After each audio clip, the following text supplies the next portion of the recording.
الحمد لله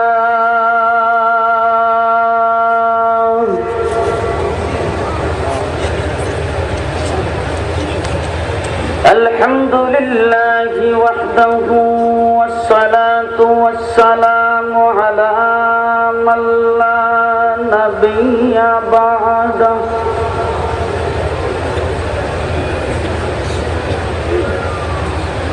أما بعد فأعوذ بالله من الشيطان الرجيم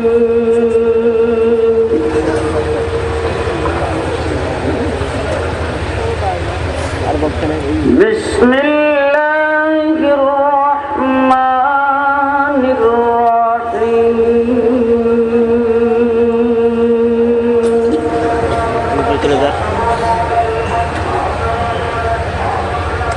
هو الذي أرسل رسوله بالهدى ودين الحق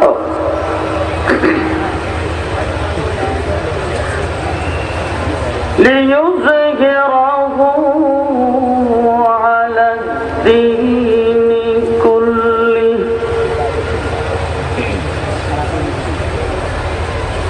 وكفى بالله شهيدا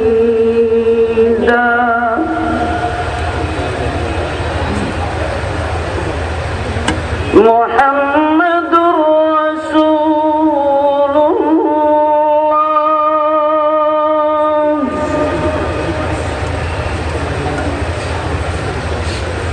والذين معه أشداء على الكفار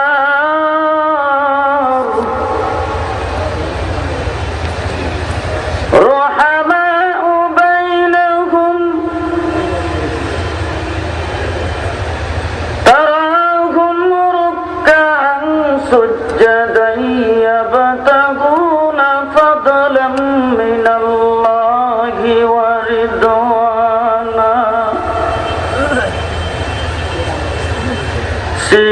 سيماهم في وجوههم من أثر السجود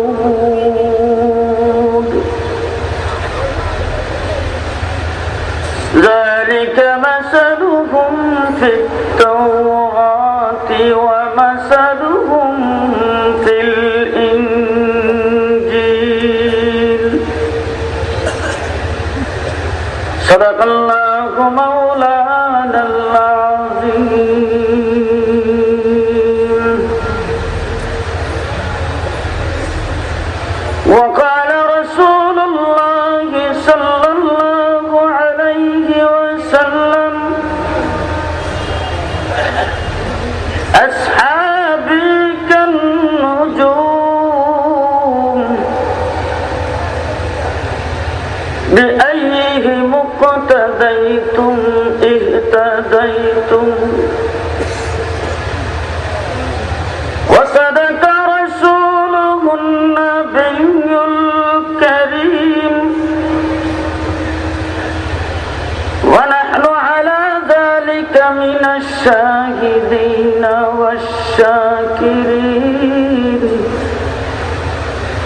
والحمد لله رب العالمين محترم صدر اجلاس واجب الاحترام حضرات علماء کرام আজিজ তোলাবা সমবেত বেরাদারান ইসলাম আল্লাহ পাকের অনেক মেহেরবানি হাজারো লাখো মানুষের মধ্য থেকে বাছাই করে নির্বাচিত করে আজকের এই জান্নাতের বাগানের জন্য আল্লাহ পাক আমাদেরকে কবুল করেছেন। এই জন্য সকলেই শুকরিয়া আদায় করে বলি আলহামদুলিল্লাহ।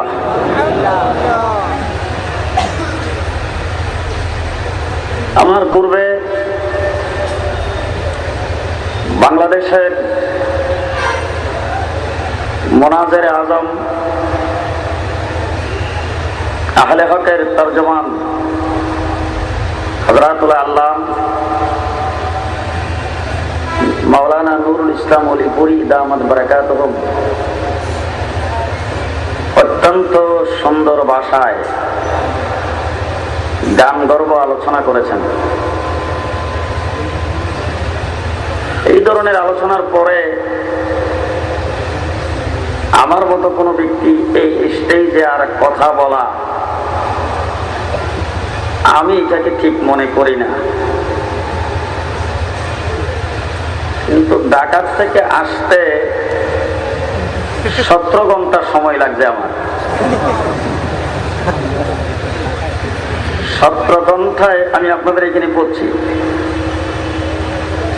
17 ঘন্টার সময় লাগায় এখানে আসার পরে যদি কিছু না বলি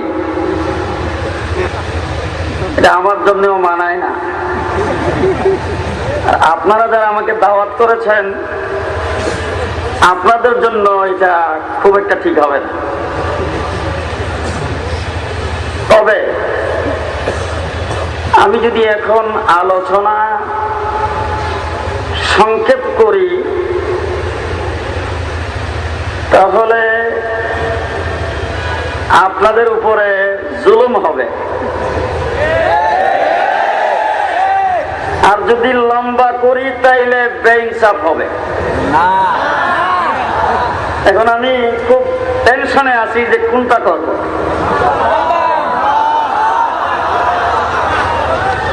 লম্বা করলে বেইনসাফ হবে, সংক্ষেপ করলে জুলুম হবে। দুটোটার মাঝামাঝি একটা পথ আমাকে অবলম্বন করতে হবে। আমি সেই চিন্তা ভাবনা করে আলোচনা শুরু করতে চাই। আমার বন্ধুগণ, লম্বা টাইম আপনারা এখানে বসেছেন, আরো বসবেন। এত লম্বা টাইম না। এই জায়গায় বসার ইজ্জত, সম্মান এবং মূল্য অল্প টাইমের একটা হিসাব আমি আপনাদের সামনে প্রথমে দিতে চাই, তারপর আলোচনা শুরু করব। এক লম্হা, একটা মুহূর্ত, এই মুহূর্তটার মূল্য কত বেশি।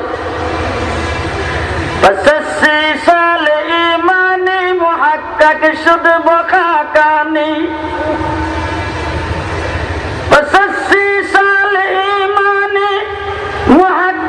শুধু বখা কানি একদম বা খুদা বুদন বেআজ তখতে সুলাইমানি। হাকানি একজন বহুত বড় বুজুর্গ। তিনি বলেন, আমি 30 বছর পর্যন্ত ক্লান্ত মেহনতার পরিশ্রমের পরে একটা সত্য আমি বুঝতে পেরেছি, একটা মুহূর্ত যদি কোনো ব্যক্তি দ্বীনের কাজে, আল্লাহ আল্লাহ রাসূলের কাজে অতিবাহিত করে, আল্লাহর জিকির করে, একটা মুহূর্ত, সেই মুহূর্তটার মূল্য তাম পৃথিবী বিখ্যাত রাজত্বের চাইতেও দামি। সুবহানাল্লাহ। আরো আস্তে করেন, বাজারের মানুষ যেমন না শুনে। একটা মুহূর্তের মূল্য তাম পৃথিবী বিখ্যাত রাজত্বের চাইতেও দামি। এটা কোন রাজত্ব? ওবামার, বুশের, শেখ হাসিনার, খালেদা? একদল ক্ষমতায় গেলে আরেক দল হরতাল ডাকে, ওই রাজত্ব না। ওই রাজত্ব না, যেই রাজত্ব ঢাকার থেকে চট্টগ্রাম আসতে 17 ঘন্টা লাগে, এরকম রাজত্ব না। ওই রাজত্বটা হইল সুলাইমান আলাইহিস সালামের রাজত্ব, যেটা আল্লাহ পাকের দরবারে সুলাইমান আলাইহিস সালাম চায়া নিয়েছেন। কোরআন বলছে, আমার কথা না। রব্বি গফিরলি হাবলি মুলকা। সুলাইমান আলাইহিস সালাম আল্লাহ পাকের দরবারে দোয়া করে, আল্লাহ আমাকে একটা রাজত্ব দাও, আমি তোমার দ্বীন প্রতিষ্ঠার জন্য একটি রাজত্ব আমাকে দাও। তবে রাজত্বটা কেমন হবে সেটাও বলছেন। লা ইয়ামবাগি লিআহাদিন মিন বাদি, যেটা কিয়ামত পর্যন্ত দিবা না, কিয়ামত পর্যন্ত কোন রাষ্ট্রপ্রধান আর পাবে না। আমার আল্লাহ বলেন, সুলাইমান তুমি যা চাইছো এর চাইতে ডাবলের ডাবল দিলাম। শুধু মানুষের উপর রাজত্ব না, কি বলেন আপনারা, সমস্ত পশু পাখি যা আছে সব সুলাইমানের অধীনে, জিন সুলাইমানের অধীনে। বাসার চাকর চাকরানি জিন বাইতুল মুকাদ্দাস তৈরির সময় জিনদেরকে লেবার হিসেবে ব্যবহার করেছেন, ঠিক না? শুধু এটা না, আল্লাহ বলছেন কোরআনে,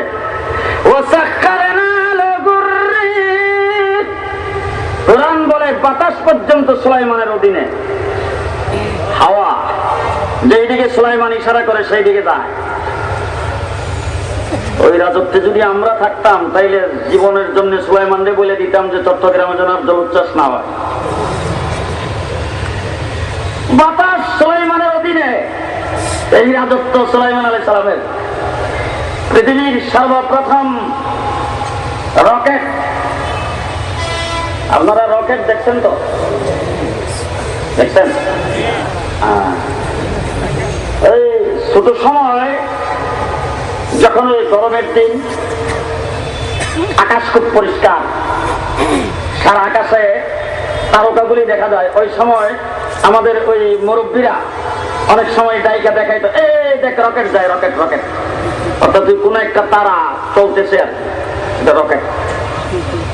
আর আমি এই বছর অক্টোবর মাসে আমেরিকায় ছিলাম, ওয়াশিংটনের পাশে একটা মিউজিয়াম। ওই মিউজিয়াম, এটা হোয়াইট হাউসের সামনে। আমাকে আমার কিছু বন্ধুরা হোয়াইট হাউসের ওই দৃশ্য দেখাইতে নিল, মিউজিয়ামের ভিতরে নিয়ে গেছে। ওইটার ভিতরে যাই দেখি যে রকেটটা দিয়া চাঁদে গেছিল এটা ওখানে ফিট করা আছে। চাঁদে গেছিল যে আপনারা জানেন তো, চাঁদে গেছে না না গেছে এটা এরা জানে, এরা আল্লাহ জানে, এটা নিয়ে আমার কোনো কথা নেই। ওই জায়গায় ওই রকেটটা ফিট করা আছে, হাজার হাজার লোকজন যাচ্ছে আর ছবি ঝিলিক, কেউ মোবাইল, কেউ ক্যামেরা, কেউ ভিডিও এসব করতেছে। আবার ওখানে এই নেম প্লেট লাগানো আছে, বই পুস্তক রাখা আছে, হিস্টোরি আছে, পড়তেছে, কেউ দেখতেছে, কেউ লিখতেছে। আমি শুধু ঘুরে ঘুরে দেখতেছি চুপচাপ, কিছু কয় না। আমার কিছু বন্ধুরা আমাকে বলেন, হুজুর আপনি যে কিছু লেখলেনও না, কোনো ছবি উঠাইলেন না, আবার কোন জায়গায় ভালো করে দাঁড়াইলেনও না, শুধু খালি ঘুরলেন, কোনো মন্তব্য নাই, ঘটনা কি?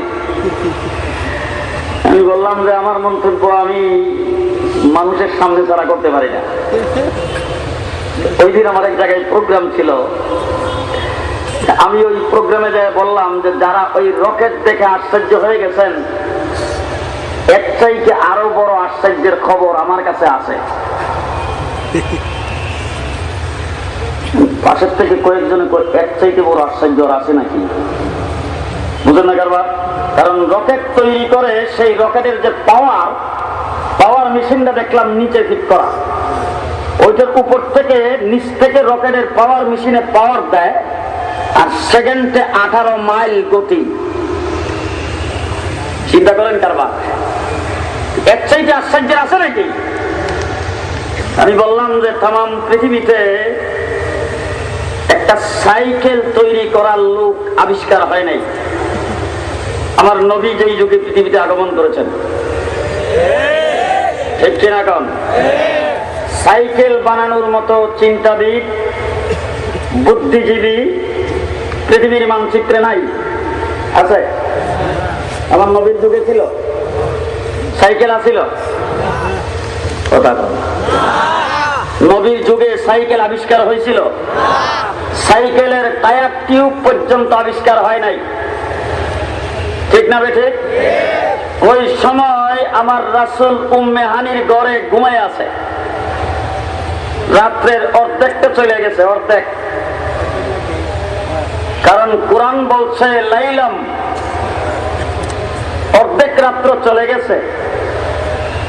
বাকি অর্ধেকের সময় জিবরাইল আমিন আয়েশা রাসূলকে ঘুম থেকে উঠাইছে, উঠায়া লম্বা চড়া ঘটনা, বুরাকের উপর সোয়ার করায়া সর্বপ্রথম মঞ্জিল বাইতুল মুকাদ্দাস, এই বাইতুল মুকাদ্দাস থেকে সমস্ত নবীদের ইমামতি করায়া আল্লাহর নবীকে সমস্ত নবীরা বক্তৃতা দিয়ে রিসিপশন করে হুজুরকে সাদর সম্ভাষণ জানায়া হুজুর এক এক আসমান করে 7 আসমান পাড়ি দিয়া সিদরাতুল মুনতাহায় যাইয়া জিবরাইল আমিন সেখান থেকে স্টপ, আমার নবীর যাত্রা শুরু। ঘুমে ধরছে নাকি? ঘুমান নাই তো? সুবহানাল্লাহ জোরে কয়েন। জিবরাইল আমিন নূরের তৈরি, যেখানে যাত্রা শেষ আমার নবীর যাত্রা নবীর আশেকরা ভালো করে শুনে, আমার নবীর যাত্রা জিবরাইল যেখানে শেষ ওখান থেকে শুরু। যেখানে আল্লাহ তাজাল্লিতে নূরের পর জ্বলে আমার নবীর পশম জ্বলে না, দেখছি না? জিবরাইল আমিনকে সারাইয়া রাসূল সিদরাতুল মুনতাহা পার হয়ে জান্নাত জাহান্নাম আরশ কুরসি লৌহ কলম ছায়ের করে আল্লাহর সান্নিধ্যে বসে উম্মতের জন্য কিয়ামত পর্যন্ত যা কিছুর প্রয়োজন হবে সব কিছু নিয়ে রাসূল আবার মক্কায় যখন ফিরে এসেছেন, আয়েশা দেখে যাদেরকে ঘুমে রাইখা গেছিল সবগুলি ঘুমাইয়ে আছে। কোনটা আশ্চর্য? রকেট, রকেট আশ্চর্য না নবীর মেরাজ? আরো জোরে কান। আমি বললাম ওই রকেট আমার কাছে আশ্চর্য না, আমার কাছে নবীর মেরাজ আশ্চর্য। এর সেইটা আশ্চর্য ঘটনা আমার কাছে আছে। দ্বিতীয়ত বললাম যে আরেকটা আশ্চর্য আমার কাছে আছে, হযরত সুলাইমান আলাইহিস সালামকে আল্লাহ পাক পৃথিবীর সর্বপ্রথম রকেট দান করেছিলেন। সুলাইমানের সিংহাসন, সিংহাসনের 1 নম্বর বৈশিষ্ট্য হলো সিটের কোনো লিমিটেশন নাই। 300, 350, 500 এরকম কিছু না। মন্ত্রী পরিষদ, এমপি, সচিব, তারপরে পুরা cabinet, RAB, police, BDR, army, দেও দানব জিন পুরি যা আছে সব লইয়া একসাথে উড়া দিত। 1 নম্বর সিটের কোনো লিমিটেশন, 2 নম্বরে কোনো ইঞ্জিন নাই, 3 নম্বর তেল পেট্রোল লাগে না, 4 নম্বর চালাইবার জন্য পাইলট লাগে না, 5 নম্বর ল্যান্ড করার জন্য এয়ারপোর্ট লাগে না, 6 নম্বর সকালে 1 মাসের রাস্তা যায়, বিকালে আরেক মাসের রাস্তা, 7 নম্বরের গুণ হইল অ্যাক্সিডেন্টের কোনো সম্ভাবনাই নাই। এরকম বিমান আপনাদের এলাকায় 2-1টা আছে তো? যে ওবামার আছে মনে হয়। ওই বিমান নিয়ে একদিন আপনাদের এই গহিরার উপর দিয়া রওনা হয়েছে সুলাইমান আলাইহিস সালাম। গহিরা না কইলে আপনারা বুঝবেন না, এই জন্য কইলাম।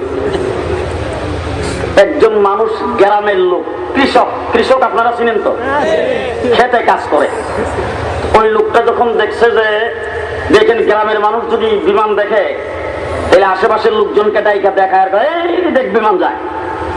গ্রামের লোক সুলাইমান আলাইহিস সালামের এই হাওয়াই জাহাজ, এই রকেট এমন ভাবে উপর দিক দিয়ে যখন উড়ে যাচ্ছেন, ওই লোক সাথে আর কাছে কেউ নাই, এই জন্য সে উপরের দিকে তাকায়া মাথায় হাত দিয়া কয় সুবহানাল্লাহ। কি কইছে? আরো জোরে কান। সুবহানাল্লাহ। হযরত সুলাইমান আলাইহিস সালাম, হাওয়াও তো তার কন্ট্রোলে, হাওয়ার মাধ্যমে আওয়াজটা সুলাইমানের কান পর্যন্ত পৌঁছে গেছে। ল্যান্ড করার জন্য এয়ারপোর্ট লাগে না। সুলাইমানের ডাক দিয়ে ওই গহিরার খেতে রাইলে ডাক দিয়ে ল্যান্ড কর। যেই খেতে রাইলে সুলাইমানের সিংহাসন ল্যান্ড করছে, সুবহানাল্লাহ যে কইছিল হেরার কলজাত পানি নাই।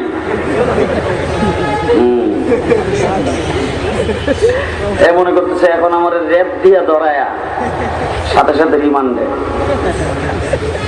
সুলাইমান আলাইহিস সালাম নাই ডাক ডাকা, বেটা দিয়া আমি যখন পুইরা যাইতেছিলাম তখন তুমি কি কইছিলা? এগো স্যার আমারে মাফ করেন, আমি কিচ্ছু করি নাই। বলে বেটা কি কইছিলে তাড়াতাড়ি কও। বলে হুজুর আমি কিচ্ছু কই নাই, হুজুর কিচ্ছু কই নাই, আমারে মাফ করেন।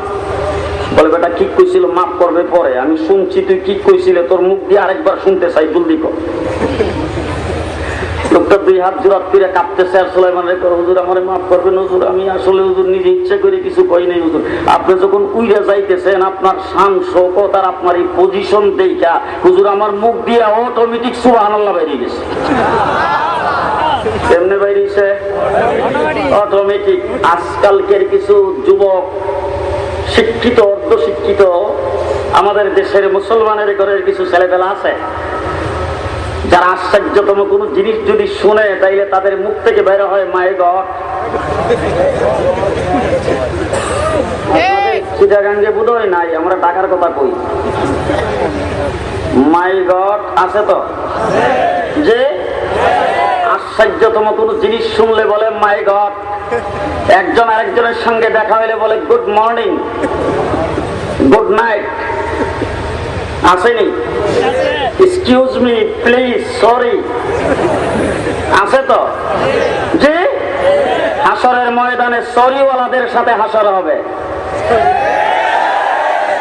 গুড মর্নিং ওয়ালাদের সাথে হাসর হবে, মাই গড ওয়ালাদের সাথে হাতে হাসর হবে। আর যারা সুবহানাল্লাহ, আলহামদুলিল্লাহ, মাশাআল্লাহ, জাযাকাল্লাহ এই সমস্ত শব্দ যারা বলবে হাজারের মুতামিমের সাথে হাসর হবে। আপনারা কোন দলে? নুরুল ইসলাম উলিপুরি যে ওয়াজ করে গেছে আহলে সুন্নাত ওয়াল জামাতের কাতার ডান পাশে আর গুড মর্নিং এর কাতার বাম পাশে। ফারিকুন ফিল জান্নাতি ওয়া ফারিকুন ফিস সাঈদ। কাতার কয়টা? আরো জোরে কান। এই হাসরের ময়দানে আল্লাহ ডাক দিয়ে কইব আসসালামু আলাইকুমের পরিবর্তে সকালবেলা উঠতে কইতে গুড মর্নিং, বাম দিকে যা, ওইদিকে। ওই কাতার মুসলমান, মুসলমানের মুখ থেকে বের হবে মাশাআল্লাহ, জাযাকাল্লাহ। ঠিক না বেঠিক? আশ্চর্যতম কোন জিনিস শোনা মাত্র, দেখা মাত্র মুসলমান বলবে সুবহানাল্লাহ। ওই বেচারা সুবহানাল্লাহ বলছে, এইভাবে কাঁপতে স্যার, হুজুর আমার মাফ করবেন, হুজুর অটোমেটিক মুখ দিয়ে সুবহানাল্লাহ বাইরে গেছে। সুলাইমান আলাইহিস সালাম বলেন, বাবা তুমি আমার কাছে মাফ চাইতেছো? তুমি জানো এই মুহূর্তে কি কাজটা করছো?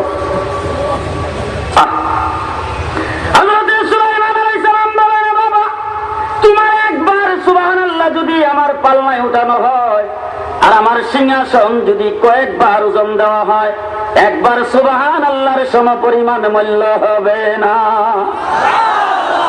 একবার সুবহানাল্লাহ বলতে পারা, একবার আলহামদুলিল্লাহ বলতে পারা, এই পরিমাণে সওয়াব। একবার দিনের কাজে সামান্যতম কিছু সময় অতিবাহিত করা, আল্লাহ পাকের জিকিরে বসা, 2 রাকাত নামাজ পড়তে পারা, এই ধরনের সওয়াব। ও মুসলমান, লম্বা টাইম এইখানে আপনারা বসেছেন, বসা থাকবেন। এই বসাটা হাসরের ময়দানে ওজন হবে এবং হাসরের ময়দানে এই বসার ভিডিও আসবে আপনাদের সামনে। আজকের এই বসাটাকে জড়িয়ে করে আল্লাহ পাক বেড়া পার করে দিতে পারেন। ঠিক না বেঠিক? যারা এখানে এসেছেন তারা বড় ভাগ্যবান। আপনাদের চতুর্দিকে ফেরেশতারা এখন বেষ্টনী দিয়ে আছে, জমিন থেকে আসমান পর্যন্ত ফেরেশতাদের বেষ্টনীর ভিতরে আছে। আমি আপনাদের সামনে যে কথাটা বলতে চাই, আজকের পৃথিবীতে ইসলাম আছে, মুসলমান খুব কম। আমি জানি না আপনারা আমার সাথে একমত হবেন কিনা। পৃথিবীর বহু রাষ্ট্র আমি সফর করেছি, এটা আমি যেটা দেখেছি মুসলমান আছে, ইসলাম খুব কম। আপনাদের কাছে কি মনে হয়? জোরে কন। আপনাদের কাছে কি তাই মনে হয়? হ্যাঁ, আজকের পৃথিবীতে 150 কোটি মুসলমান, পৃথিবীর মানচিত্রে 58টা মুসলিম রাষ্ট্র। পৃথিবীর মুসলমানের কাছে আছে পেট্রোলের খনি, মুসলমানের কাছে আছে স্বর্ণের খনি, প্লাস্টিকের মালিক মুসলমান। গোটা পৃথিবীর ব্যবসা বাণিজ্য যাবতীয় সবকিছুতে তাকায় দেখেন মুসলমান শীর্ষস্থানে রয়েছে, কিন্তু সব জায়গায় মুসলমানদেরকে চুষে খাচ্ছে বিজাতি ইহুদি খ্রিস্টানেরা। চতুর্দিকে মুসলমানদের উপর স্টিম রোলার চলছে। আজকে চেচেনিয়া, বসরিয়া, কাশ্মীর, বিভিন্ন দেশে তাকায় দেখেন আমার মুসলমান শিশু বাচ্চা থেকে শুরু করে 80-90 বছরের বৃদ্ধ পর্যন্ত কেউ নিরাপদে নয়। গোটা পৃথিবীর মুসলমান আজকে নিষ্পেষিত আর নির্যাতিত, একমাত্র মুসলমানদের ভিতরে ইসলাম না থাকার কারণে। যদি ইসলাম থাকতো তাইলে আমার মনে হয় পৃথিবীর মুসলমানের দিকে চোখ তুইলা তাকাইবার মতো শক্তি পৃথিবীর কারো ছিল না। একমাত্র ইসলাম না থাকার কারণে আমাদের এই অবস্থা হয়েছে। হ্যাঁ মুসলমানেরা, যদি আমরা আজকে ইসলাম নিয়ে মাথা উঁচু করে দাঁড়াইতে পারতাম, তাহলে আজকে গোটা পৃথিবীর মাঝে কেউ আমাদেরকে কিছু করতে পারত না। আজকে বাংলাদেশে সর্বত্র অশান্তির সৃষ্টি হয়েছে। এফটিজিংয়ের কারণে মা পেরেশান, মেয়ে পেরেশান, বাবা পেরেশান, সরকার পেরেশান, পুলিশ পেরেশান, দুর্নীতির কারণে সমস্ত ডিপার্টমেন্ট পেরেশান। মুসলমানেরা পরিবার থেকে শুরু করে রাষ্ট্র পর্যন্ত কোথাও শান্তি নাই, রাস্তাঘাটে শান্তি নাই, অফিস আদালতে শান্তি নাই, কলেজ ইউনিভার্সিটিতে শান্তি নাই, একমাত্র ইসলাম না থাকার কারণে। ইসলাম থাকতো তাইলে সর্বত্র শান্তি আসতো, ঠিক কিনা? আরো জোরে এখন ঠিক কিনা? ইসলাম নিয়ে যদি বাইসা থাকতে পারতাম সর্বত্র শান্তি আসতো। কিন্তু আমি আজকে আলোচনার প্রথমে আপনাদের সামনে একটা জিনিস জানতে চাই, আমার দেশ আগে না আমার ঈমান আগে? জোরে বলবেন, দেশ আগে না ঈমান আগে? আমার দল আগে না ঈমান আগে? আমার মা বাপ ভাই বেরাদর আগে না ঈমান আগে? আমার সংসার সম্পত্তি ব্যবসা বাণিজ্য আগে না ঈমান আগে? কারণ আমি যখন জন্মগ্রহণ করেছি আমার কানে সর্বপ্রথম এই দেশের কোন দলের স্লোগান দেওয়া হয় নাই, কিনা জোরে এখন? আমার কানে জিন্দাবাদ দিয়ে উদ্বোধন করা হয় নাই, ঠিক না বেঠিক? আমার কানে জয় বাংলার আযান দেওয়া হয় নাই, আমার কানে সর্বপ্রথম স্লোগান দেওয়া হয়েছে আল্লাহু আকবার। এইলে সর্বপ্রথম আমাকে উদ্বোধন করা হয়েছে কি দিয়া? এটার নাম হলো ঈমান, ঠিক না বেঠিক? সুতরাং ঈমান যদি ভিতরে যদি এই পরিমাণে রাখতে পারেন যে আমার যাবতীয় সবকিছুর মূলে হলো ঈমান, তাইলে আমাদেরকে কেউ ধ্বংস করতে পারবে না। এই মূল মন্ত্রটাই আজকে আমাদের অভাব। মুসলমানেরা পৃথিবীতে যারা ইমানদার ছিল তারা পৃথিবীর সবচাইতে বড় দামি। জোরে কান। শক্তি সামর্থ্য যাবতীয় সবকিছু আল্লাহ পাক তৈরি করেছেন ইমানদারদের জন্য। আরো জোরে, ঠিক কিনা? ইমানদারের সবচাইতে বেশি শক্তি, ঠিক না বেঠিক? ইমানদার যদি হইতে পারো, সার্টিফিকেট শুধুমাত্র ইমান, ডক্টরেট সার্টিফিকেট খুব বেশি দরকার নাই, একটা সার্টিফিকেট যদি ইমানদার হইতে পারো, আমার আল্লাহ বলছেন তামাম পৃথিবী একদিকে, একজন ইমানদার একদিকে। ওয়ালা তাহিনু ওয়ালা তাহজানু ওয়া আনতুমুল আ'লাউনা ইন কুনতুম মুমিনিন। আল্লাহ পাক বলছেন একটা সার্টিফিকেট, যদি তোমার কোনো টেনশন থাকবে না, তোমার কোনো চিন্তা ভাবনা থাকবে না, তোমার কোনো কিছুই থাকবে না, যদি একটা সার্টিফিকেট অর্জন করতে পারো সেটার নাম ঈমান। সেটার নাম হলো ঈমান।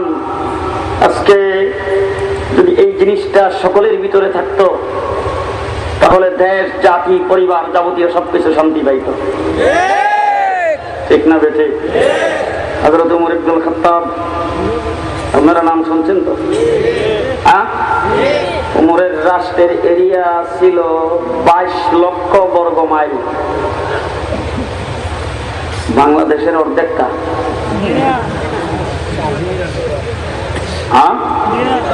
কঠিন অবস্থা। হযরত ওমর রাখালের কাছে গেছে, জঙ্গলের কিনারে। রাখালকে ডাক দিয়ে, রাখাল, রাখালটা টেস্ট করতে শুরু করছে। একটা বকরি আনো তো আমার কাছে, দুধ দহন করে আমি খামো, আমার পেটে খুব খিদা লাগছে। রাখাল ডাক দিয়ে, দুধের বকরি মালিকে মাঠে সরাইতে দেয় না, তুমি এইটুকু জানো না? হযরত ওমরের রাখাল চিনে না, গ্রামের মানুষ প্রেসিডেন্ট চিনে।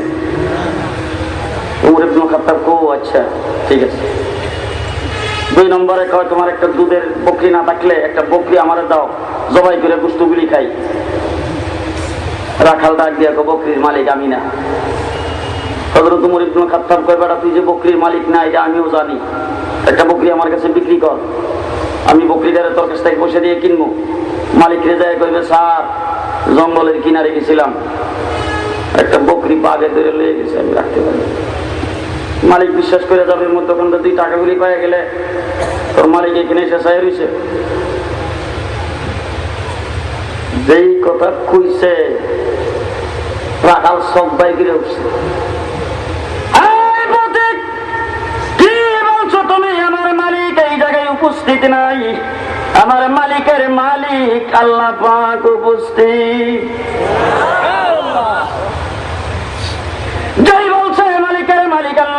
উপস্থিত হযরত ওমর ডাক দিয়া বলে, আমারে চিনো? বলে, না, আমি আপনাকে চিনি না। হযরত ওমর বলে, আমি খলিফাতুল মুসলিমিন আমিরুল মুমিনিন ওমর ইবনুল খাত্তাব। যেই কইছে উমরের সামনে এইভাবে কথা কইছি, আমার রাসূল বলছেন উমর যদি রোজা নাইতো, রোজানির এর ভিতরে 20টা ইবলিস থাকতো না। উমর যেখানে যায় এখানে মিস্টার ইবলিস থাকে না, ঠিক কিনা? উমর ইবনুল খাত্তাব, আমার রাসূল বলছে আমার পরে নবী হইলে উমর হইতো। কারা হইতো? আমার পরে নবী হইলে কে হইতো? হ্যাঁ, মির্জা গোলাম কাদ্দানি। আমার পরে নবী হইলে ওমর হইতো। তার কারণ হইল ওমর আল্লাহর নবীকে পরামর্শ দিছে, আর এই পরামর্শ অনুযায়ী আল্লাহ কোরআনের আয়াত নাযিল করছে। হুজুর আকরাম সাল্লাল্লাহু আলাইহি ওয়াসাল্লামকে যেই বিষয়ে ওমর পরামর্শ দিত, সেই বিষয়ে আল্লাহ আয়াত নাযিল করত। সেই হযরত ওমর যিনি রাস্তা দিয়ে হাঁটলে সেই রাস্তায় ইবলিস যায় না। হাসিদ্দাও আলাল কুফফার, যার উপাধি আল্লাহ পাক কোরআনে বর্ণনা করেছেন। সামনে পড়লেই শেষ। আমার রাসূলের দরবারে কোনো কাফের মুশরিক যদি যুদ্ধের থেকে বন্দী হয়ে আসতো, হযরত ওমর ইবনুল খাত্তাব হযরত আবু বকর সিদ্দিকের কাছে পরামর্শ চাইলে আবু বকর সিদ্দিক কইতে, হুজুর ফেলিয়া লইয়া জরিমানা রাখিয়া অথবা কিছুদিন বন্দী করে রাখিয়া একটু বুঝাই সমঝায় দেখেন কি মানা নাকি। আর হযরত ওমরের কাছে পরামর্শ চাইলে কিন্তু হুজুর রিমান্ডে নিয়ে লাভ নেই, আমার তলোয়ারটা নিচে ছাইরা রিমান্ডে নিয়ে সময় নষ্ট করে লাভ। এই ওমর রাত্রে বেলা হাঁটতেছে, হঠাৎ করে দেখে মদের বোতল লইয়া আইতেছে। যেই উমরের সামনে পড়ছে, উমরটা গায় হাতে কি, এই কইছে হাতে কি, উমরের আওয়াজ শুই না কলজাতার পানি মাথা নিচের দিকে দিয়া মনে মনে আল্লাহরে কয়, আল্লাহ আজকে যদি উমরের হাত থেকে বাঁচতে পারে জীবনে আর মাথা নিচের দিকে এরকম কইতেছে। দ্বিতীয়বার উমর ডাকে, হাতে কি? যেই দ্বিতীয়বার কইছে হাতে কি, বাঙ্গা গলায় আসতে করে যেই কইছে উমর ডাকে বোতলটা ঠান্ডা হাতে নিছে নিয়ে মুখ খুলছে। আল্লাহ, মুখ খোলার সাথে সাথে দেখে গরম দুধ বেরিয়েছে। সেই উমর যার হাতে মদ দুধে পরিণত হয়ে গেছে। ঠিক না বেশি? মুসলমান, মুসলমান, হযরত ওমর ইবনুল খাত্তাব, হযরত আবু বকর সিদ্দিক, গোটা পৃথিবীর উম্মতের ভিতরে আবু বকর সিদ্দিকের নাম্বার আরো জোরে কান, এক নাম্বার। হযরত ওমর ইবনুল খাত্তাবের 2। গোটা পৃথিবীর উম্মতের ওজন যদি এক পাল্লায় ওঠানো হয়, আর হযরত ওমরকে এক পাল্লায় ওঠানো হইলে সমান হবে? হ্যাঁ, মুসলমান, দুইজনের ভিতরে নেকের প্রতিযোগিতা হইতো। আমরা তো বিভিন্ন রকম প্রতিযোগিতা করি। হযরত ওমর ইবনুল খাত্তাব আর আবু বকর সিদ্দিকের ভিতরে নেকের প্রতিযোগিতা। হুজুর আকরাম সাল্লাল্লাহু আলাইহি ওয়াসাল্লামের দরবারে বসা দুজন বসা আছে, হযরত উসমানও বসা, হযরত আলীও বসা। আল্লাহর নবী রাসূল বলছেন যে আমি 3টা জিনিসকে ভালোবাসি। সাহাবায়ে কেরাম সব বাড়ি করে উঠছে, হুজুর কোন 3 জিনিস ভালোবাসে? হুজুর আকরাম সাল্লাল্লাহু আলাইহি সাল্লাম বলেন, আপনি 1 নম্বরে আমি সুগন্ধিকে ভালোবাসি।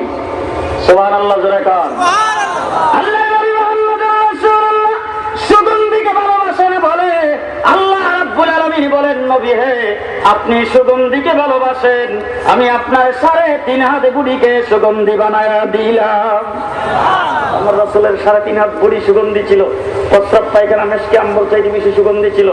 গাম যে শরীর থেকে বাইরে তৈরিও সুগন্ধি ছিল, ঠিক কিনা? 2 নম্বরে রাসূল বলেন, আলমারাতু, আমি মহিলাদেরকে ভালোবাসি। সুবহানাল্লাহ, জোরে কান। আমি মহিলাদেরকে ভালোবাসি। নেককারিনী মহিলা যদি হও তাহলে আল্লাহর নবী তোমাদেরকে বলছেন ভালোবাসে। হুজুর আকরাম সাল্লাল্লাহু আলাইহি ওয়াসাল্লাম 4টা মেয়ের পিতা, মেয়েদেরকে রাসূল ভালোবাসে। 3 নম্বরে রাসূল বলেন, জুইলাত কুররাতু আইনি ফিস সালাহ, নামাজ হইল আমার চোখের ঠান্ডা, দিলের আরাম।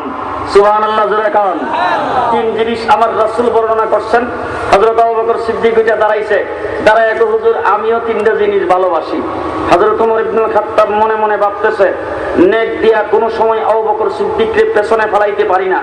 আজকে আবু বকর সিদ্দিক যেই তিন জিনিস ভালোবাসার কথা বলবে, আমি উমর এর চাইতে ভালো তিনটা জিনিস বইলা আবু বকর সিদ্দিকের উপরে থাকি। চিন্তা ভাবনা করতেছে। আবু বকর সিদ্দিকের দিকে তাকায় আল্লাহর নবী চোখের ইশারা দিয়ে বলছেন, তুমি কোন তিন জিনিস ভালোবাসো বলো। এই কথা বলার সাথে সাথে আবু বকর সিদ্দিক বলেন, আন-নাজরু ইলা ওয়াজহিক, আন-নাজরু ইলা ওয়াজহিক। সুবহানাল্লাহ জোরে কান। আন-নাজরু ইলা ওয়াজহিক, হে নবী, সর্বাবস্থায় সব সময় আমি যেই অবস্থায় থাকি না কেন, ক্লান্ত পরিশ্রান্ত অবস্থায়, সুখ শান্তি অবস্থায়, আপনার চেহারার দিকে তাকায় আমি আবু বকর সিদ্দিক সবচাইতে বেশি ভালোবাসি। হযরত ওমর মাথা নিচের দিকে নিয়ে মনে মনে ভাবতে শুরু করেছেন, হাই রে, এর চাইতে বড় কোনো জিনিস আমার কাছে নাই। এই তো ফেল করে ফেললাম, যেই কথা প্রথমে কইছে, এর চাইতে বড় কোনো জিনিস আমার কাছে নাই। জানটা পুরাটাই রাসূলের জন্য দিয়ে দিল, ঠিক না বেঠিক?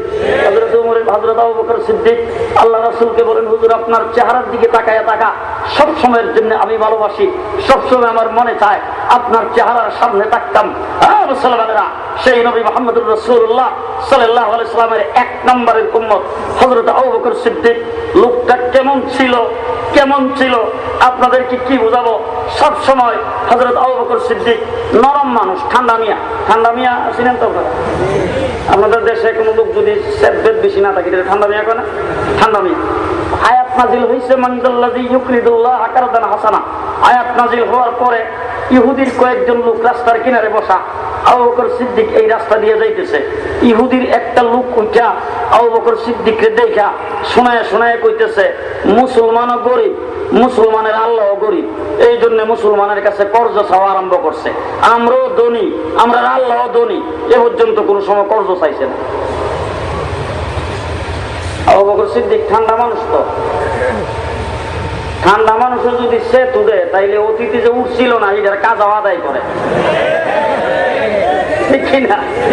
হযরত আবু বকর সিদ্দিক শুই না একটা থাপ্পড় লাগাইছে, 10 হাত দূরে যেয়ে বসছে, আর বাকি তার সাথে যিনি আসিল উঠে দিছে দৌড়। আবু বকর সিদ্দিক এখানে দাঁড়াই দিছে, দেখে যে উঠতে পারতেছে না সে। কিছুক্ষণ পরে উনি চলে গেছে, ওই লোকটা ইহুদির বাচ্চা, সে উঠছে, উঠতে রাসূলের কাছে বিশাল হয়ে গেছে। যাইয়া হুজুরে কো, হুজুর আপনার আবু বকর দেখেন, ইমাম তাপ্পুর দিছে, ফার্স্ট আঙ্গুলের যুগ উঠে গেছে।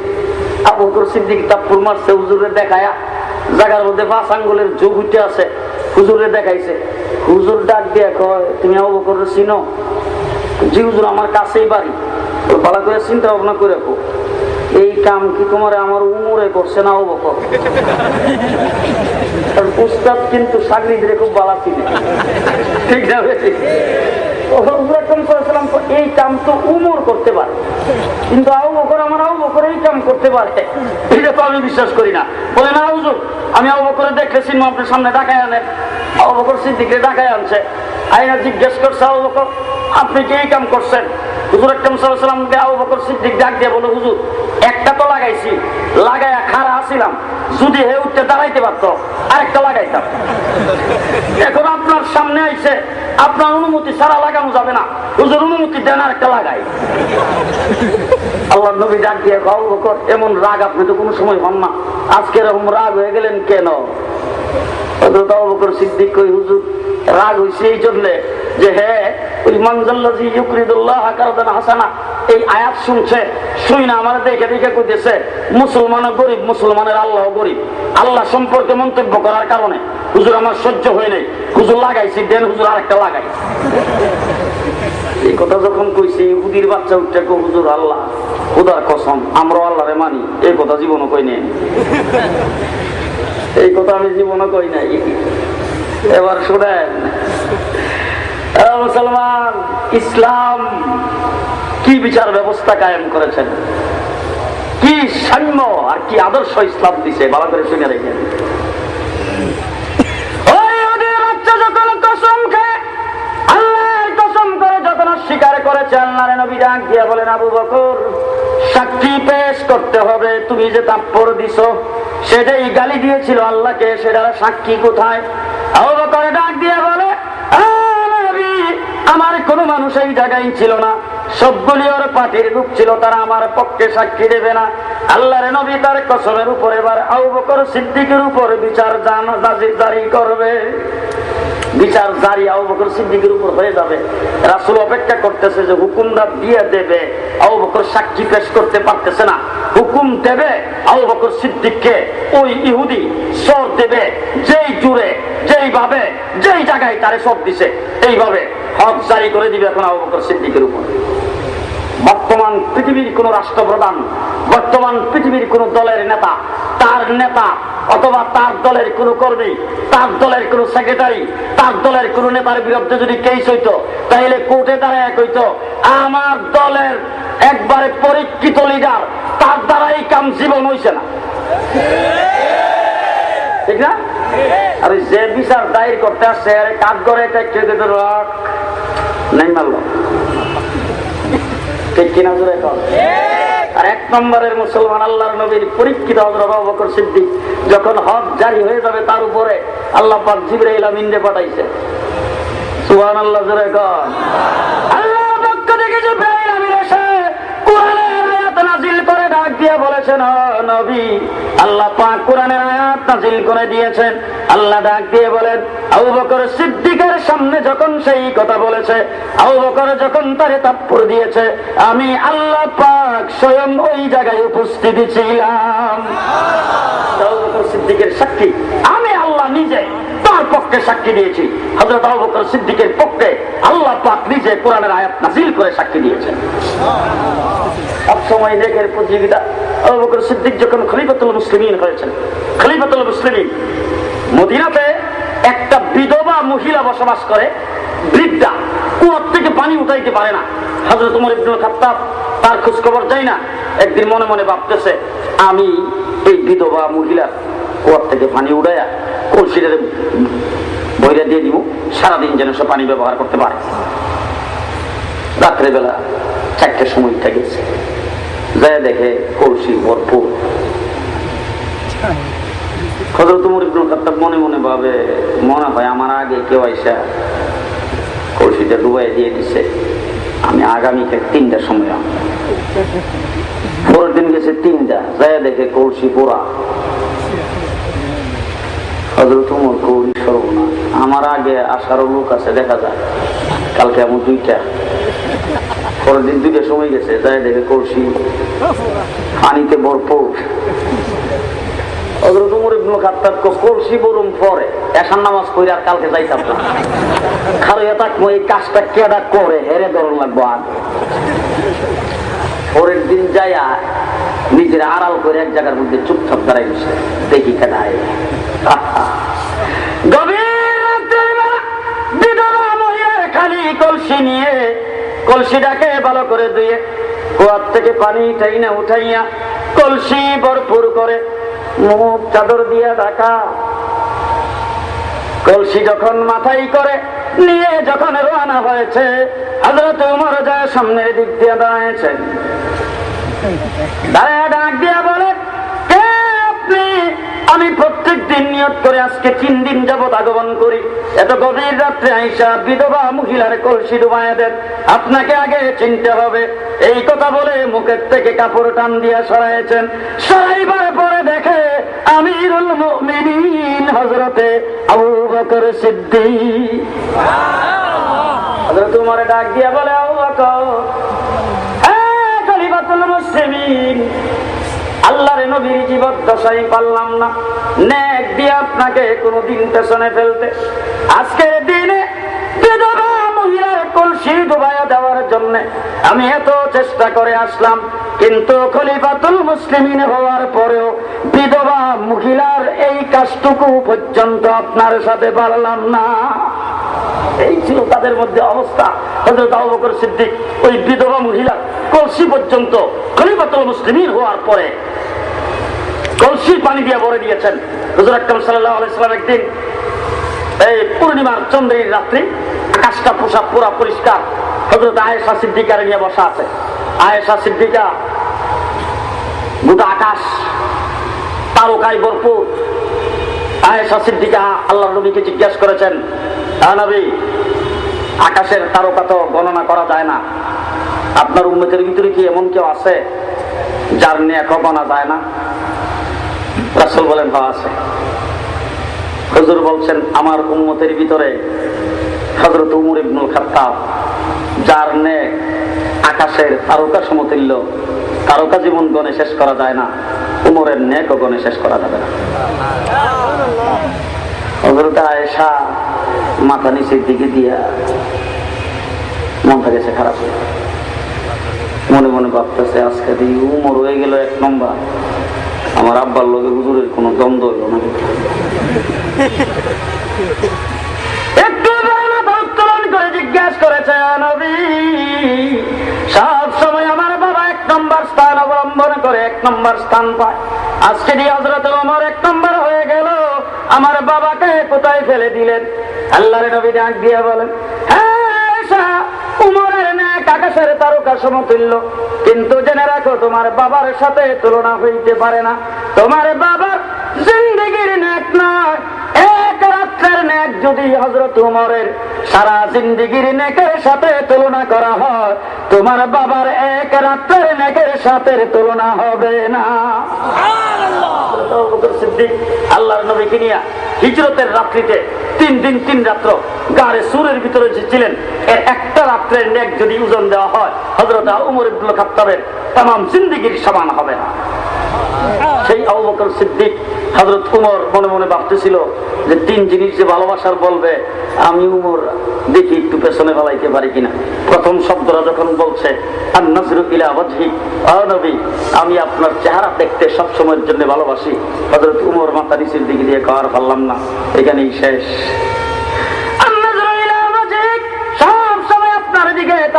আপনার চেহারার সামনে বসে থাকাকে ভালোবাসি। মুসলমানেরা আবু বকর সিদ্দিককে আবু জাহেলের দলেরা সেই হারাম শরীফের সামনে এমন মারপিট দিয়েছে, পিটাইতে পিটাইতে বেহুশ করে ফেলে দিয়েছেন। বেহুশ অবস্থায় আবু বকর সিদ্দিকের বাড়ির লোকেরা তাকে বাড়িতে নিয়ে গেছে। মা বাপকে ডাক দিয়া বলেছেন, মুহাম্মদুর রাসূলুল্লাহর কাছে যাওয়ার কারণে, তার দলভুক্ত হওয়ার কারণে আজকে আবু জাহেলের লোকেরা তার উপর আক্রমণ করেছে। যদি নবী মুহাম্মদের দলে না যাইতো, দেখতাম তার উপরে কে আক্রমণ করে। আমার ভাইরা, খুশ হওয়ার পরে, ভালো হওয়ার পরে আর যেন কোনোদিন নবী মুহাম্মদের কাছে না যায়, এই আলটিমেটাম দিয়ে তারা চলে গেছেন। হযরত আবু বকর সিদ্দিক বিকাল বেলা যখন আস্তে করে কিছুটা সুস্থ হয়েছেন, একটু যখন খুশি আসছে, তার মা খাবার নিয়ে গেছে, ঔষধ ব্যবহার করার জন্য নিয়ে গেছে। আবু বকর সিদ্দিক ডাক দিয়া বলেন, ঔষধ সেবন করব না, খাবারও গ্রহণ করব না, আল্লাহর নবীর চেহারা যতক্ষণ না দেখতে পারবো। আমার নবীর চেহারা দেখার জন্য বিচলিত হয়ে গেছে হযরত আবু বকর সিদ্দিকের মা। আবু বকর সিদ্দিককে ধরে আস্তে করে রাত্রের বেলা অন্ধকার হয়ে যাওয়ার পরে আল্লাহর নবীর দরবারে নিয়ে গেছে। রাসূলের চেহারা দেখে আবু বকর ডাক দিয়ে বলেছে, হুজুর, আপনার চেহারা যখন সুস্থ অবস্থায় আমি দেখতে পেরেছি, আমার ভিতরে যত ক্লান্তি আর আহত আর রক্তাক্ত যা হয়েছি, আপনার চেহারা দেখার সাথে সাথে আমার ভিতর থেকে সব দূর হয়ে গেছে।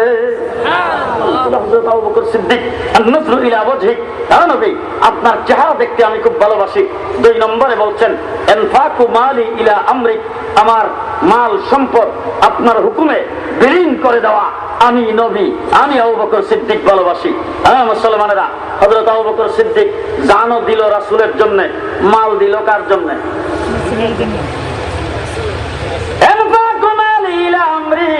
যত মাল সম্পদ আমার আছে, সমস্ত মাল সম্পদ আপনার রাস্তায় বিলীন করে দেওয়াকে ভালোবাসি।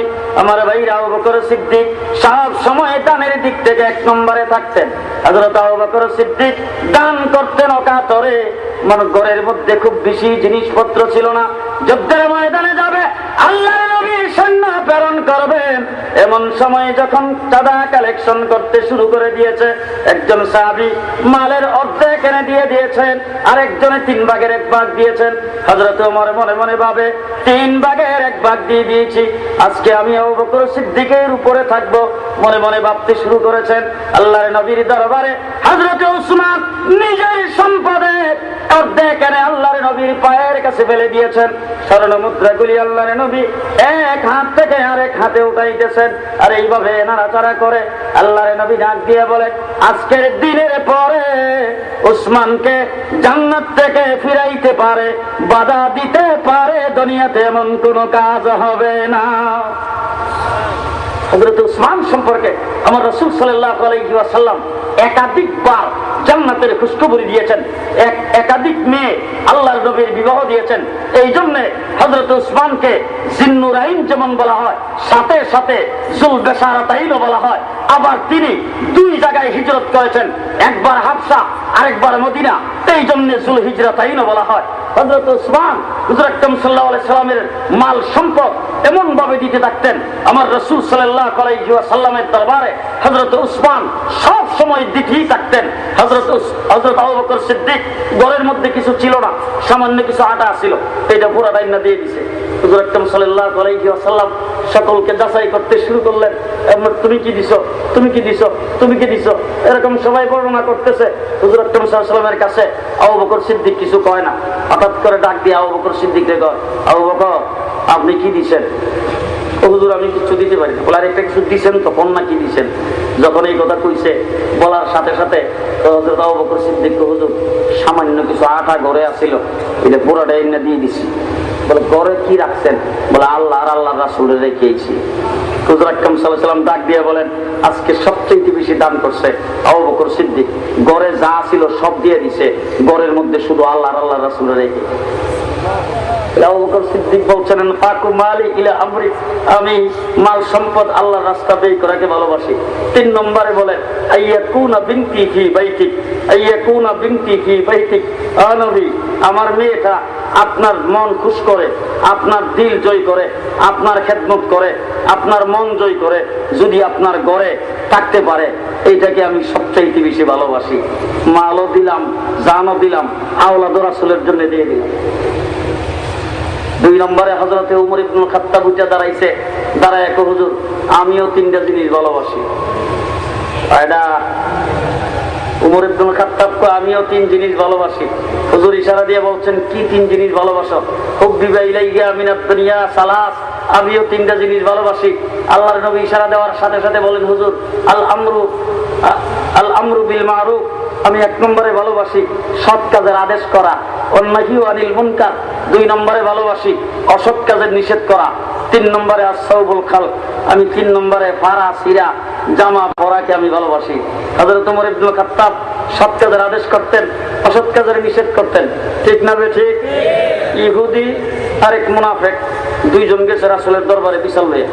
মুনাফিক যেটা মুসলমান দাবি করে, এটা তো মুসলমানের সুরত, যাই রাসূলকে ডাক দিয়ে বলেন, নবী এর সাথে আমার একটা গন্ডগোল। হুজুর দুনো পক্ষের কথা শুনছে, শুই না ইহুদির পক্ষে রাসূল রায় দিছে। মুসলমান যেটা দাবি করে, এটা ইহুদিরে ডাক দেয়া কয়, বিচারটা আমার মন মতো হয় নাই, চলো দেখি। হযরত উমর একটু রাগী মানুষ, ইহুদির পক্ষে উমর রায় দিবে না, ভাই তোমার লইয়া আল্লাহ ইহুদি হযরত উমরের কাছে বিচার আপিল করতে যাও। হযরত উমরের কাছে গেছে, যাই গেটের মধ্যে হযরত উমর ইবনে খাত্তাব বাইরে আইছে। আসার পরে যেটা মুনাফিক, এটা উমরে ডাক দেয়, উমর আমি তো একজন মুসলমান, মধ্যে মধ্যে একসাথে তোমাদের এক কাতারে নামাজ পড়ি। হযরত উমর কহ, মধ্যে মধ্যে মসজিদে চাঁদাও দেয়। বলা হওয়া দেব, অনেক লোকজন আছে বর্তমান যুগে আছে 5 টাকা চাঁদা দিলে এর মাতবুরি ছুটে, কিন্তু ইমাম থাকাই মুশকিল, এরকম হয় না অনেক সময়? বলা হ্যাঁ ঠিক আছে। বলে দেখো আমি একজন মুসলমান, চাঁদাও দেয়, যুদ্ধের ময়দানে তোমরা যখন যাও তখন আমি চাঁদা দেই। আমার একটা বিচার এই লোকটার সাথে ছিল, হুজুর আকরাম সাল্লাল্লাহু দুনো পক্ষের কথা শুই না, এই লোকটা ইহুদির পক্ষে রায় দিছে, আমি তোমার কাছে আইছি বিচারটা আপিল করার জন্য। হযরত ওমর ইবনে খাত্তাব কো, দাঁড়াও দাঁড়াও, কইয়া বাড়িতে যায় তলোয়ারটা হাতে করে লইছে, বিচার করতে তলোয়ার লাগবে। যেটা মুসলমান দাবি করে, এটা গর্দান আইসা তলোয়ারটা এভাবে লাগাইছে, লাগাইয়া ওই ইহুদি হেরে ডাক দিয়া, আমার বিচার শুরু। তুমি বেকসুর খালাস। ইহুদিরে কইছে বেকসুর খালাস, আর যেটা মুসলমান দাবি করে মুনাফেক, এইটার গলার মধ্যে তলোয়ারটা লাগাই দিয়া টান দিয়া ডাক দিয়া কয়ে যে এই আল্লাহ নবীর বিচারের পরে এই বিচার যে আবার আপিল করতে আসে তার বিচার হইল এইটা। কয়া টান্ডা খালাই দিতে গলা। মুসলমান, এই ছিল হযরত ওমর ইবনুল খাত্তাব। আল আমরু বিল মারুফ ওয়ান নাহয়ু আনিল মুনকার। হুজুর আকরাম সাল্লাল্লাহু আলাইহি সাল্লাম একটা জিনিস বলবে আর হযরত ওমর এটার খেলাফ করবে, হইতেই পারে না। 3 নম্বরে বলছেন আসসাবুল খালক, ফারা ফিরা জামা পরা। আমি ওমর ইবনুল খাত্তাব ভালোবাসি। মসজিদে নববীতে হযরত ওমর ইবনুল খাত্তাব খলিফাতুল মুসলিমিন জুমার নামাজ পড়াইবার জন্য খুতবা দিতে দাঁড়ায়ছে। মুসল্লিরা তাকায়া দেখে উমরের গায়ে যে জামা আছে ওই জামার মধ্যে 17টা তালি। কয়টা তালি? হ্যাঁ, আমরা এখন ইমাম সাহেবরা যদি তালি দেওয়া জামা ইস্তারিটা কম থাকলে ওই মুসল্লিরা নাক ছিটকাইব। হযরত ওমর ইবনুল খাত্তাবের 17টা জামা। মুসলমান, বাইতুল মুকাদ্দাস মুসলমানরা বিজয় করেছেন। ইহুদি সম্প্রদায়, খ্রিস্টান সম্প্রদায়, তারা বলছে তোমাদের আমিরুল মুমিনিন খলিফাতুল মুসলিমিন তিনি আসবে, আনুষ্ঠানিকভাবে তার কাছে আমরা চাবি হস্তান্তর করব। হযরত ওমর, কেন্দ্রীয় সরকার মদিনায় খবর দেওয়া হলো, ওমর আপনার কাছে তারা আনুষ্ঠানিকভাবে চাবি হস্তান্তর করতে চায়, আপনি আসুন। হযরত ওমর রওনা হয়েছে মদিনার থেকে বাইতুল মুকাদ্দাস যাবেন। খাদেম আসলাম, গোলাম আসলাম তার সাথে মদিনার থেকে বের হয়ে আসলামের সঙ্গে হযরত ওমর আলোচনা করে বলে, আসলাম গোটা রাস্তায় তুমি যদি লাগাম টেনে টেনে যাও আর আমি যদি একটা উট, এই উটের উপর যদি বসা থাকি তাইলে এটা মানাবে না, তুমি এত সহ্য করতে পারবা না। সুতরাং তুমিও মানুষ আমিও মানুষ, দুইজনের মধ্যে একটা কমিটমেন্ট হওয়া দরকার। তুমি কিছুক্ষণ বসবে, আমি কিছুক্ষণ বসবো, এক মঞ্জিল তুমি যাবে আরেক মঞ্জিল আমি যাব। দুইজনের মধ্যে কমিটমেন্ট হয়ে গেল। একজন বসে আরেকজন লাগাম ধরে, আরেকজন বসে আরেকজন লাগাম ধরে। বাইতুল মুকাদ্দাসে যায় যখন ঢুকবেন, রিসিপশন করার জন্য ফুলের তোড়া নিয়ে সবাই দাঁড়ানো আছে, বাহবা দেওয়ার জন্য সবাই দাঁড়ানো আছে, স্লোগান দেওয়ার জন্য দাঁড়ানো আছে। ওই অবস্থায় যখন ঢুকবেন ওই সময় হযরত ওমর ইবনুল খাত্তাব আসলামরে ডাক দিয়া বলে, থামাও, আমার পালা শেষ উটের উপরে বসার, এখন উটের উপর উঠার পালা তোমার। আসলাম ডাক দিয়া বলে, হুজুর মাফ করবেন, এই কাজ আমার দ্বারা হবে না। হ্যাঁ খলিফাতুল মুসলিমিন, এই কাজ হবে না। আপনাকে রিসিপশন করার জন্য লাইন ধরে ফুলের তোড়া নিয়ে দাঁড়ায় আছে। এই মুহূর্তে আমি যদি উটের উপরে থাকি সবাই মনে করবে আমি খলিফাতুল মুসলিমিন। আপনি উটের উপরে বসতে হবে, আমার সময় আমি ছেড়ে দিলাম, লাগাম ধরে আমি গোলাম নিয়ে যাব। আপনাকে তারা ফুলের তোড়া দিবে, রিসিপশন দেবে, আপনি রিসিপশন গ্রহণ করতে হবে। হযরত ওমর ডাক দিয়া বলে, যেই বাড়ি যেই কমিটমেন্ট তোমার সাথে হয়েছে এর চুল পরিমাণ এদিক সেদিক ওমর ইবনুল খাত্তাব করবে না। জোর করে আসলামকে উপরে উঠায় দেওয়া হলো। এবার গোলাম উপরে উঠছেন। হযরতে আমিরুল মুমিনিন খলিফাতুল মুসলিমিন ওমর লাগাম টানতে টেনে যাচ্ছেন। মুসলমান, অরুণীকে হাত ভালো করে শুনে রাখেন। হযরত ওমর যখন লাগাম টেনে যাইতেছে, মদিনার সিরা জুতাটা ওমরের পায়ে ছিল। আমার ভাইরা, এক পায়ের জুতা ছিঁড়ে গেছে, এক পায়ে জুতা আছে, সিরা জুতা হযরত ওমর আরেক পায়ে নিয়েছেন, আরেক হাতে লাগাম ধরেছেন, এক হাতে জুতা আরেক হাতে লাগাম। যখন সামনের দিকে যাচ্ছে, ওমর যে জামা কাপড় পরনে ছিল সেই জামার মধ্যে ছিল 14টা তালি। কয়টা? কয়টা?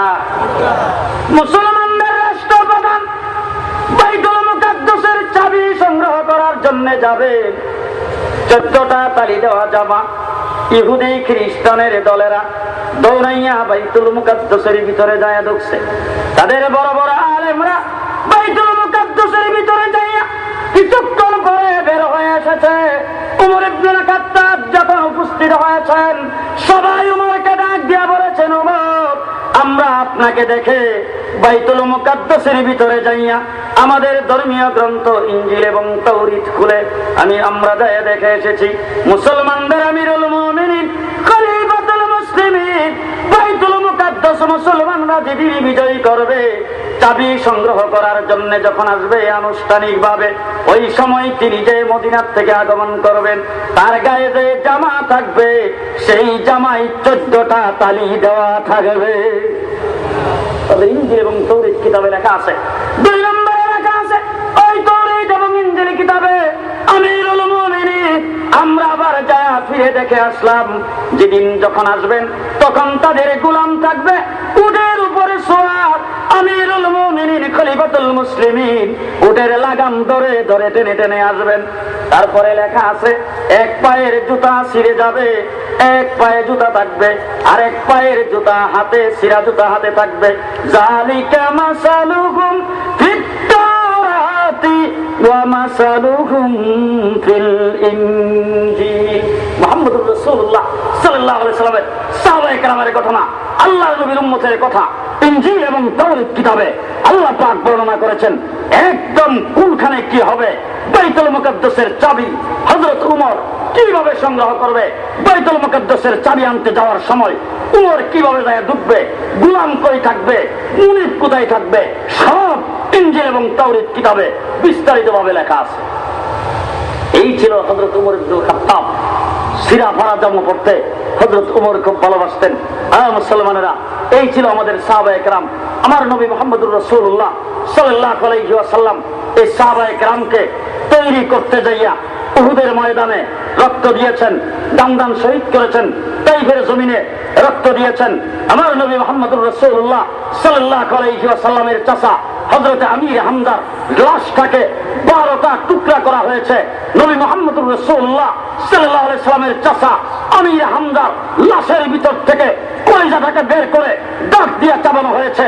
আমার নবীর চাচা কাফন যখন পরানো হয় তখন মাথার দিক দিয়ে যদি ডাকনা দেয় পাও খালি হয়ে যায়, পাওয়ার দিক দিয়ে ডাকনা দিলে মাথা খালি হয়ে যায়। আল্লাহর নবী চোখের পানি ছেড়ে দিয়ে বলছেন, ও আল্লাহ, আমার এই চাচা যখন ইসলাম কবুল করে নাই তখন তার জামা কাপড়ের অভাব ছিল না, সকাল বিকাল ভিন্ন রকমের জামা পরতো, আজকে কাফনের কাপড় পুরা হচ্ছে না তোমার দ্বীনের কারণে। ও আল্লাহ, এই দ্বীনের কারণে আমার চাচাকে আমি কুরবান করে দিলাম।